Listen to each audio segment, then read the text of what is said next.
Ratusan warga kebun kosong yang ditinggal di bantaran sungai direlokasi ke rumah susun Cakung, Jakarta Timur.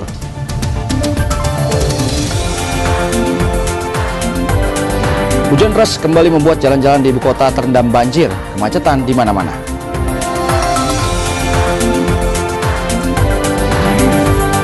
Setelah belasan mobil mewah, KPK kembali sita 5 mobil milik Wawan, adik Gubernur Banten Ratu Atut Khosyah.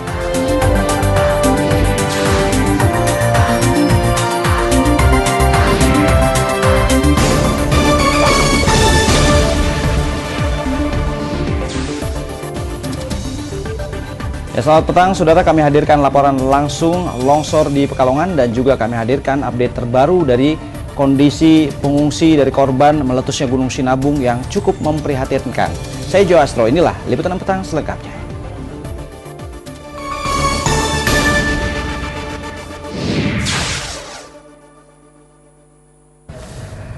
Saudara, pemerintah Provinsi DKI Jakarta kembali merelokasi warga yang tinggal di bantaran sungai. Kali ini ratusan warga kebun kosong Kemayoran Jakarta Pusat direlokasi ke Rusun Cakung. Sementara Gubernur DKI Jakarta Joko Widodo juga menanam pohon di hulu Sungai Ciliwung, Bogor. 300 kepala keluarga yang tinggal di bantaran Kali Sentiong, Jakarta Pusat hari ini mengikuti undian nomor rumah susun Cakung yang akan mereka tempati. Seluruh warga yang direlokasi ke Rusun Cakung akan dibebaskan dari biaya sewa dan administrasi selama 6 bulan pertama. Iya, dalam perbaikan. Dalam perbaikan. Rencana mau pindah ke sana kapan? Kemungkinan setelah menerima kunci 1 minggu kemudian. Sementara normalisasi Kali Sentiong sedang berjalan untuk menanggulangi banjir. Pak Gubernur dan Pak Wagub segera ditangani. Nah, inilah kita bikin tanggul yang permanen. Ya, kita cor yang begitu permanen, dan yang di sebelah barat kali yaitu sisi Kemayoran Jakarta Pusat kita bikinkan jalan inspeksi yang lebarnya 10 meter yang panjangnya 750. Selasa siang Gubernur DKI Jakarta Joko Widodo bersama Bupati Bogor Rahmat Yassin menanam pohon sekaligus meninjau hulu Sungai Ciliwung di Desa Tugu, Cisarua, Bogor, Jawa Barat. Kenapa kita ke Bogor? Karena memang hulu Ciliwung ada di sini, ada di Cisarua, ada di Megamendung, ada di Danau Cisaat ini, Telaga Saat. Jadi memang yang ditanami harus di kawasan-kawasan lindung, kawasan-kawasan resapan yang ada di hulu. Dan kita tidak pernah menyalahkan siapapun yang di hulu itu siapa, tetapi yang paling penting bagaimana kita menyelesaikan persoalan-persoalan. Seusai menanam pohon, Jokowi juga mengunjungi lokasi yang akan dijadikan Waduk Cimahi dan Cipayung. Penanggulangan banjir di ibu kota terus digalakkan pemerintah Provinsi DKI Jakarta di era Jokowi Ahok dengan beragam cara, seperti relokasi warga, penanaman pohon hingga normalisasi waduk dan sungai. Don Vito Samarta dan Asep Solihin melaporkan dari Jakarta dan Bogor. Ya, saudara, hujan deras yang mengguyur ibu kota semalam membuat banjir kembali menggenangi jalan-jalan di ibu kota. Di kawasan Jalan Daan Mogot, Grogol, Jakarta Barat, banjir menyebabkan kemacetan panjang.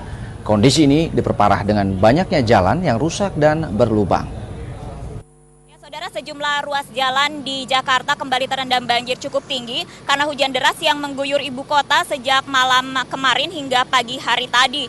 Dan di tempat saya melaporkan ini, saudara, yakni ruas jalan Daan Mogot, tepatnya di daerah sekitar halte busway Jembatan Gantung Jakarta Barat, sepanjang sekitar 200 meter. Kembali terendam banjir ruas jalan ini dan mengakibatkan kepadatan arus lalu lintas. Bukan hanya mobil pribadi maupun juga motor, tetapi juga banyak truk yang melewati ruas jalan ini. Dan karena ruas jalan yang terendam banjir juga memang menyulitkan bagi pengendara mobil maupun juga motor untuk melewati jalan ini. Bahkan bisa dilihat di samping saya ini banyak motor yang harus parkir di pinggir jalan karena memaksa memasuki ruas jalan yang terendam banjir dan membuat motor mereka menjadi mogok. Dan saudara, juga pihak kepolisian dari Jakarta Barat sedang berupaya menertibkan arus lalu lintas di sini. Banyak sekali mobil maupun motor yang memasuki jalur busway, dan di jalur biasa yang biasanya bisa dilewati 2 jalur, kini diatur menjadi hanya 1 jalur saja yang bisa dipakai karena saat melewati ruas jalan yang terendam banjir ini harus dilewati dengan perlahan-lahan. Akibatnya juga memang arus lalu lintas menjadi tersendat dari arah Cengkareng menuju ke Grogol ini. Begitupun juga arah sebaliknya. Berdasarkan pantauan kami di sana, bahkan saudara, jalan yang terendam banjir mulai rusak dan berlubang. Yang semula memang sudah rusak, semakin tergerus aspalnya oleh banjir sehingga juga semakin menjadi berlubang. Karena itu juga diharapkan pengendara mobil maupun juga motor bisa berhati-hati melewatinya. Bagi Anda yang nanti akan pulang kerja pada sore hari, tentunya juga diharapkan tetap waspada karena jalanan yang sudah macet ini pastinya akan semakin macet pada saat jam pulang kerja nanti. Dan belum diketahui kapan banjir akan surut karena tentunya sangat tergantung pada curah hujan. Rini Sutendi dan Agus Kusnohadi melaporkan dari Jakarta. Ya, saudara, banjir juga menggenangi sejumlah kawasan lainnya. Hingga sore ini genangan air cukup tinggi masih terdapat di Jalan Letjen Suprapto, Cempaka Putih, Jakarta Pusat yang menyebabkan kemacetan. Genangan air setinggi 40 cm ini menggenangi ruas Jalan Letjen Suprapto, Cempaka Putih, Jakarta Pusat sepanjang 300 meter. Genangan akibat luapan Sungai Ciliwung ini bukan selain menyebabkan arus lalu lintas tersendat, juga menyebabkan puluhan pedagang tanaman hias merugi hingga jutaan rupiah. Sudah hampir 1 bulan mereka sepi pembeli. Bahkan beberapa pedagang mengaku tidak ada satupun tanaman hias mereka yang terjual. Di Jalan Arteri Kedoya atau Jalan Panjang di kawasan Green Garden, Jakarta Barat, banjir menggenangi jalan setinggi 50 cm. Akses jalan dari Pondok Indah menuju Daan Mogot dan sebaliknya terputus. Gerobak dan truk pengangkut kembali menjadi alternatif warga yang hendak melintas di jalan ini. Banjir juga membuat bus Transjakarta tidak beroperasi.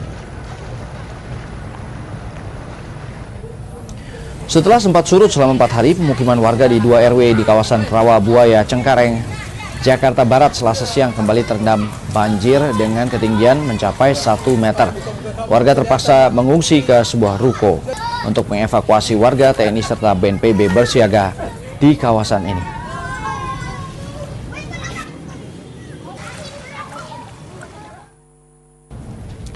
Ya, hujan deras yang terus mengguyur juga menyebabkan tanah longsor di berbagai daerah.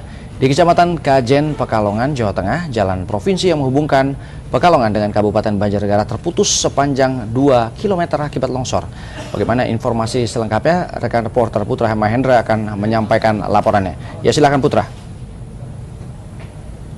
Ya, baik Joy Astro dan juga saudara, benar sekali saya sekarang berada di Desa Linggo Asri, Kecamatan Kajen, Kabupaten Pekalongan, Jawa Tengah, dan dapat Anda lihat di belakang saya memang separuh badan jalan sepanjang 165 meter seperti itu saat ini terputus karena akibatnya amblasnya jalan, dan saat ini kendaraan 1 buah eksavator sedang melakukan perbaikan untuk membenahi jalan yang rusak tersebut. Dan hujan di sini memang ataupun juga aktivitas longsor di sini terjadi karena hujan yang terus mengguyur dari hari Minggu kemarin, tepatnya dari dini hari, sehingga jalur pun terputus. Dan bukan hanya di sini saja, saudara, tetapi 2 km dari tempat saya melaporkan saat ini, beberapa titik longsor, terdapat 3 titik, tapi longsor paling besar terjadi di titik di tebing Sibelis, tepatnya 2 km dari saya mengabarkan saat ini, sehingga Kecamatan Kajen dan juga Kecamatan Peninggalan terputus akhirnya seperti itu. Dan dari pihak Bina Marga sendiri dengan 2 eksavatornya saat ini telah mengeksekusi, melakukan perbaikan terhadap jalan yang terputus tersebut, sehingga terpaksa jalan yang menghubungkan antara Kabupaten Banjarnegara ke Kabupaten Pekalongan saat ini ditutup sementara. Tepatnya di depan pintu gerbang tempat wisata alam Linggo Asri, jalan tersebut ditutup hingga di atas tebing yang saya sebutkan tadi 2 km dari tempat saya mengabarkan saat ini, tepatnya di Tanjakan Sibelis. Sehingga aktivitas perekonomian warga pun terganggu karena pasokan sayur mayur yang saat ini biasa dikirim dari arah atas menuju ke arah Kabupaten Pekalongan bawah akhirnya terputus karena sempat kita cek beberapa pasar yang berada di Kabupaten Pekalongan saat ini tidak memiliki stok sayur mayur kembali seperti itu. Dan kami kabarkan juga jika kami memiliki solusi perjalanan, jika Anda nanti akan melewati jalur ini, Anda bisa memilih jalur melalui Pemalang dan melanjutkan kembali ke Randu Dongkal baru ke Banjarnegara, dan jalan tersebut memutar 9 km lebih jauh daripada jalur yang saat ini sedang mengalami longsor. Mungkin demikian yang dapat kami laporkan dari Kabupaten Pekalongan, Jawa Tengah. Kembali ke Anda, Joy Astro di studio. Ya, terima kasih rekan Wandra Putra Mahendra melaporkan langsung dari Pekalongan, Jawa Tengah. Kita ke informasi berikutnya. Saudara, pemerintah akan mengumumkan hasil tes CPNS dari tenaga honorer atau K2 pada hari Rabu 5 Februari 2014 besok. Menteri Pendayagunaan Aparatur Negara menjamin seleksi berlangsung adil dan bersih. Setelah melakukan seleksi sekitar 600.000 tenaga honorer, nama-nama yang lulus seleksi akan mulai diumumkan esok hari. Dari jumlah itu, sebanyak kuota 30% akan diangkat menjadi PNS. Selain berdasarkan hasil tes, komponen-komponen lain yang jadi penilaian, diantaranya lama masa pengabdian, usia calon, dan profesi khusus, seperti tenaga pendidik dan tenaga kesehatan, serta penyuluh.